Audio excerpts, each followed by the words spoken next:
सभी भक्तों को जय बाबा की। एक बार फिर मैं आप सभी भक्तों के समक्ष उपस्थित हुआ हूँ भक्ति सागर पंचद्वार बराड़ा धाम चैनल के माध्यम से।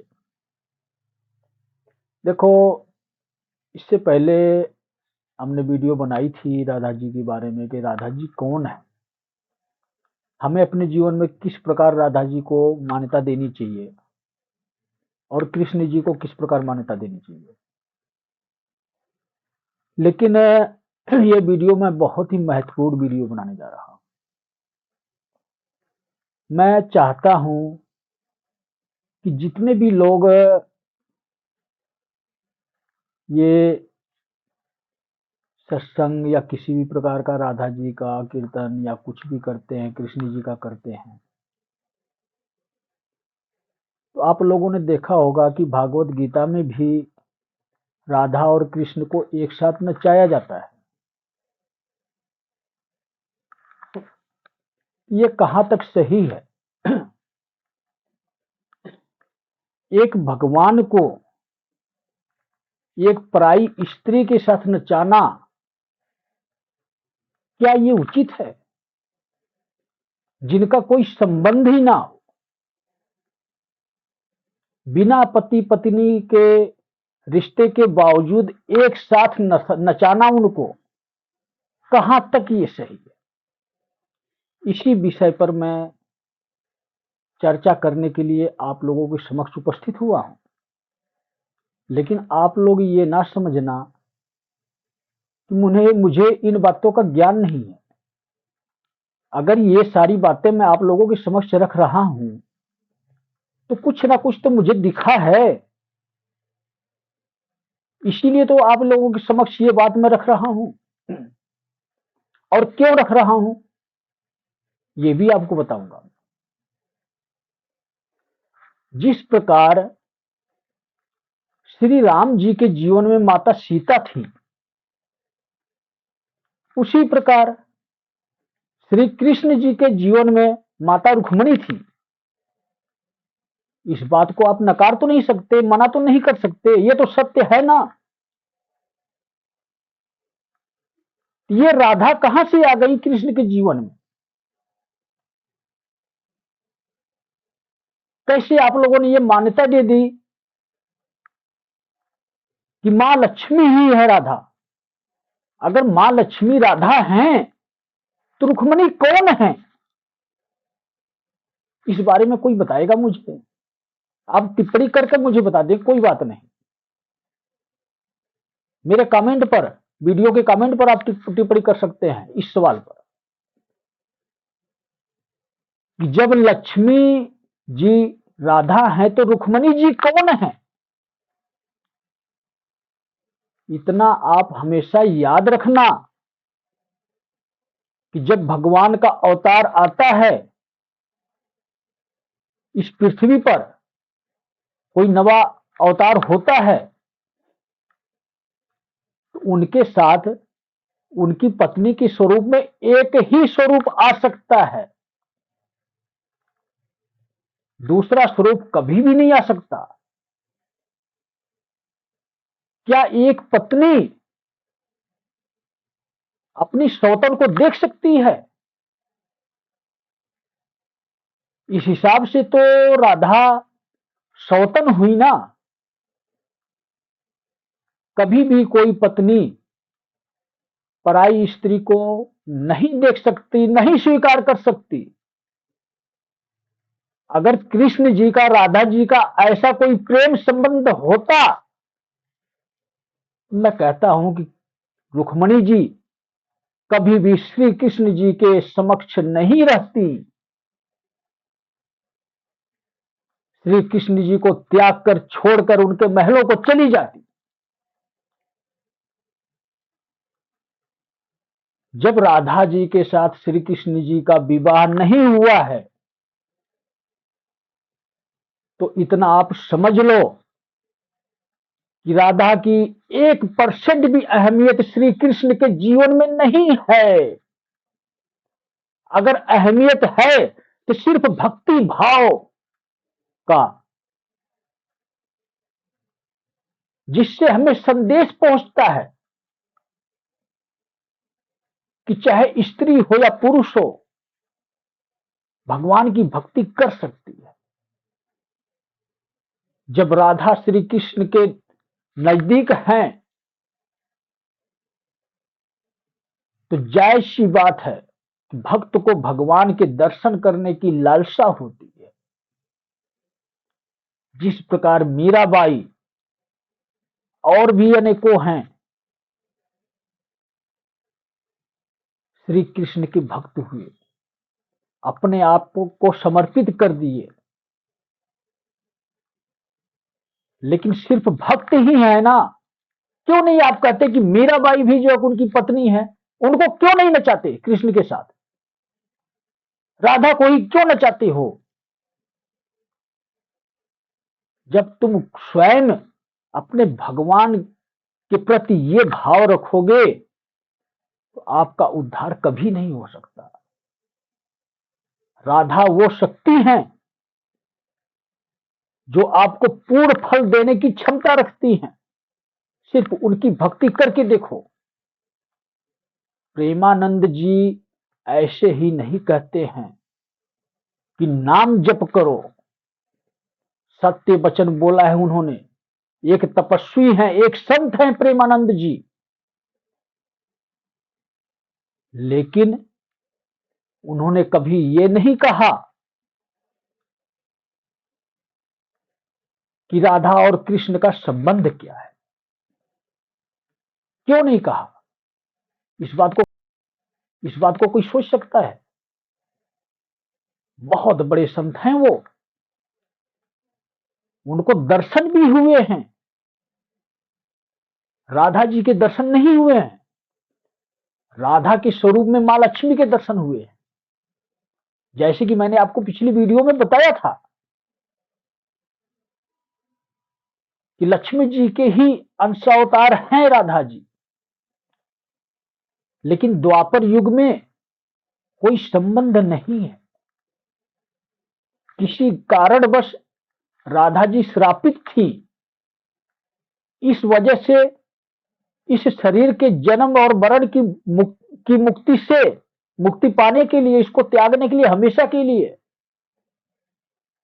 उन्होंने ये अवतार लिया था। और द्वापर युग में ही राधा को हमेशा के लिए मुक्ति मिली, अपने लक्ष्मी स्वरूप में सम्माहित हो पाई। प्रेमानंद जी हमेशा मुस्कुराते हैं। क्यों मुस्कुराते हैं? राधा नाम की शक्ति से मुस्कुराते हैं कि दुनिया वाले इनको राधा राधा समझते हैं, लेकिन ये राधा नहीं, स्वयं लक्ष्मी की ही अवतार है, स्वयं लक्ष्मी ही है। क्योंकि उन्होंने ये देख लिया था, लेकिन इतनी हिम्मत उनके पास भी नहीं रही कि समाज से लड़ सके, समाज को ये समझा सके कि राधा और कृष्ण का इस प्रकार का प्रेम संबंध कोई भी नहीं है।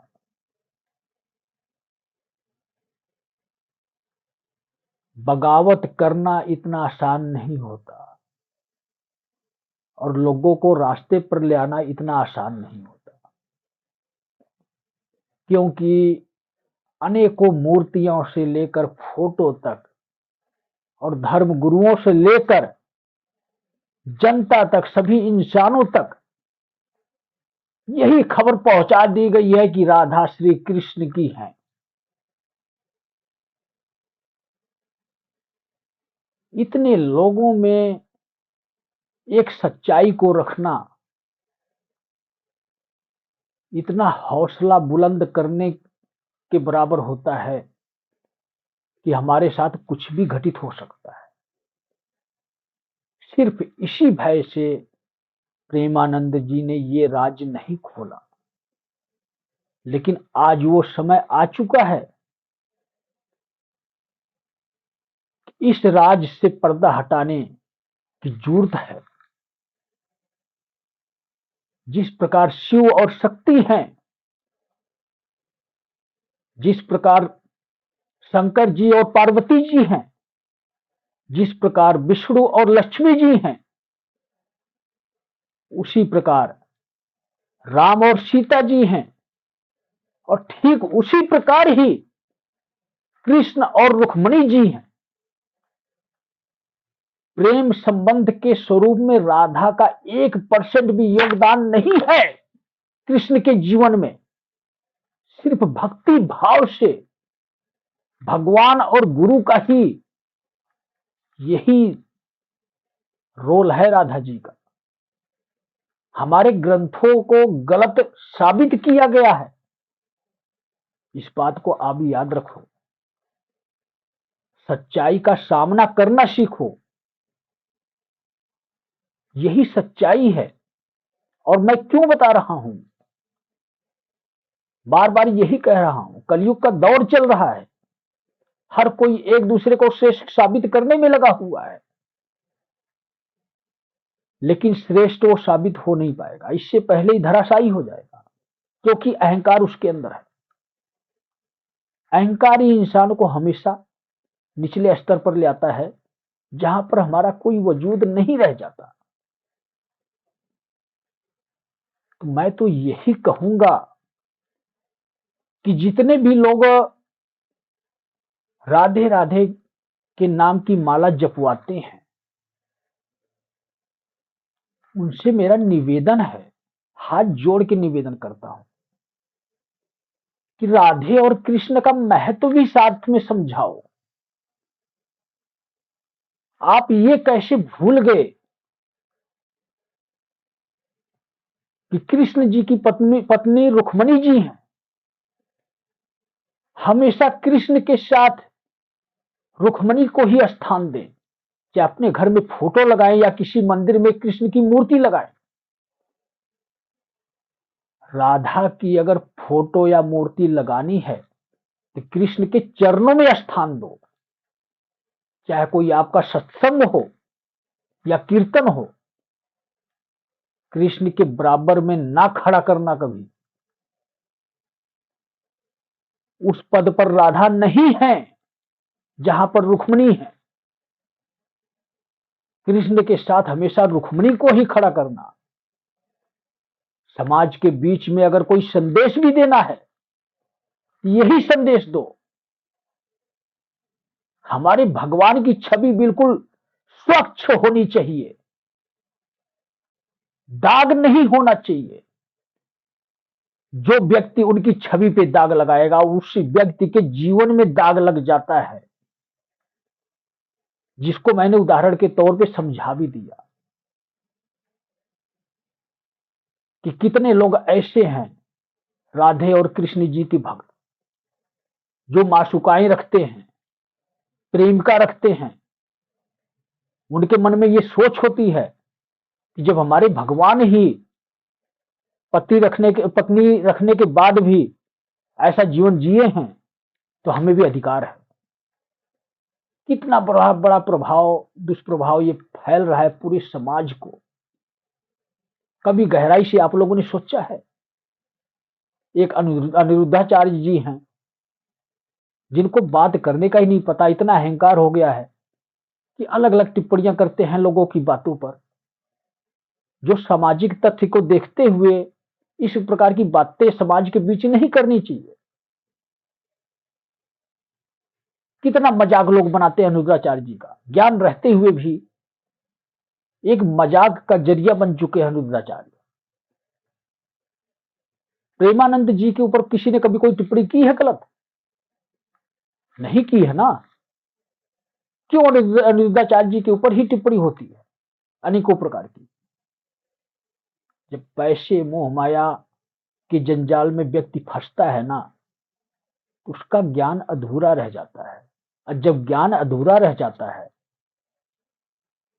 तो उनके सवालों का जवाब जो भी व्यक्ति पूछते हैं उस मंच के बीच से, हमें वहां से नहीं मिलता है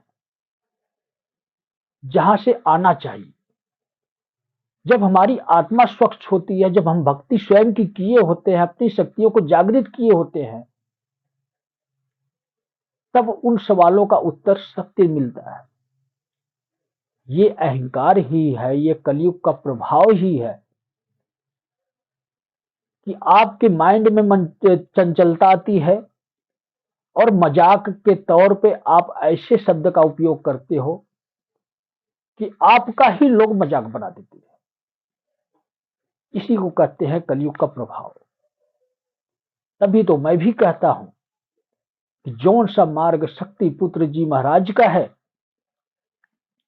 सबसे पहले उस मार्ग पर स्वयं को चलाओ, और वही मार्ग मेरा भी है। मैं शिव की भक्ति करता हूं, शिव के भक्त बनाता हूं। बनाने का मतलब यह नहीं है कि मैं तैयार करता हूं।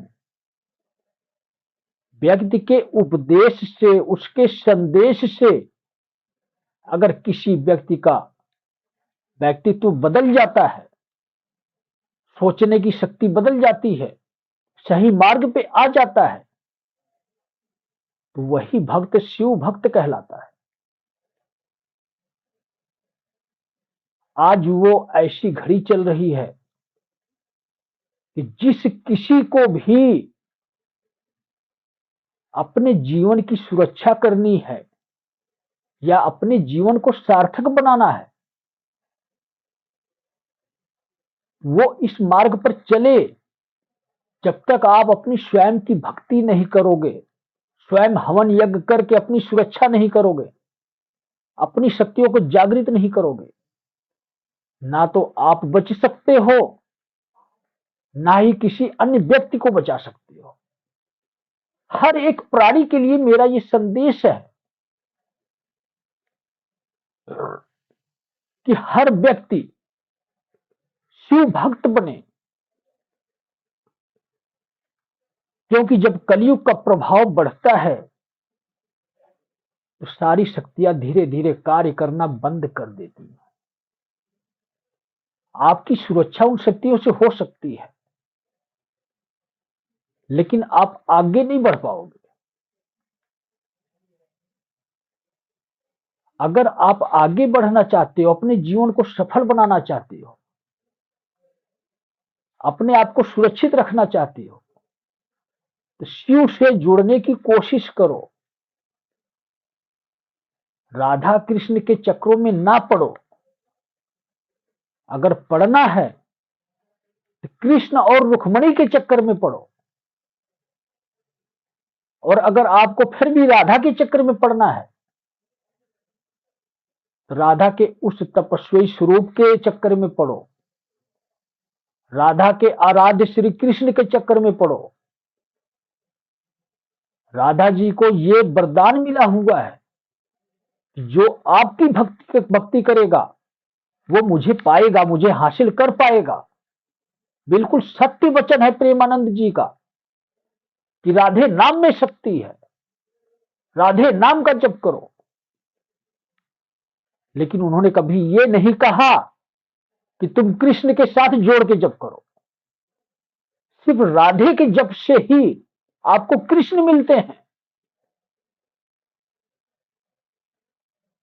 क्योंकि उनको ये वरदान मिला है। जिस प्रकार खाटू श्याम को ये वरदान मिला है, कृष्ण की शक्तियों से लोगों की मनोकामनाएं पूर्ण करते हैं खाटू श्याम जी, उसी प्रकार सिर्फ राधा भी कृष्ण की शक्तियों से ही पूर्ण करते हैं। लेकिन उनके अंदर यह सामर्थ्य नहीं है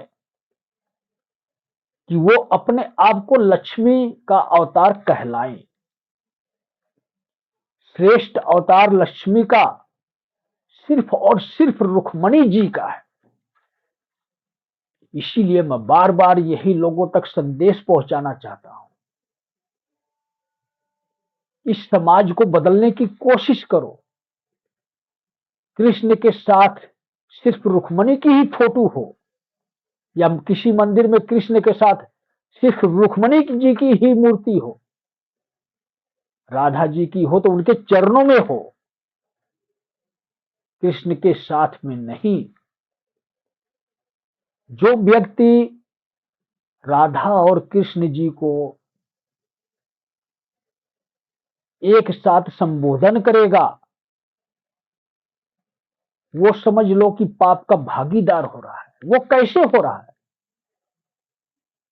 जब राधा और कृष्ण जी का कोई संबंध ही नहीं है, और अगर आपने कृष्ण और राधा जी को एक साथ संबोधन किया तो समझ लो आपने घोर पाप कर दिया, एक पति पत्नी का दर्जा दे दिया। ये बहुत ही बड़ा महापाप है। इस महापाप से बचना है आपको। या तो सिर्फ वल्ली राधा राधा रटते रहो, आपका कल्याण हो जाएगा। अन्यथा श्री कृष्ण जपो, रुक्मणी जपो, लेकिन कृष्ण के साथ राधा कभी भी ना जपना। चेतावनी देने का अधिकार मुझे नहीं है, लेकिन एक हिसाब से यह चेतावनी स्वरूप ही है आपके जीवन में के लिए। क्यों? जब आप पाप करोगे तो सजा आपको अवश्य मिलेगी। वही कृष्ण ही आपसे रुष्ट होंगे, आपके पूर्ण बने बनाए कार्य को नष्ट कर देंगे। तो सभी भक्तों को जय बाबा की।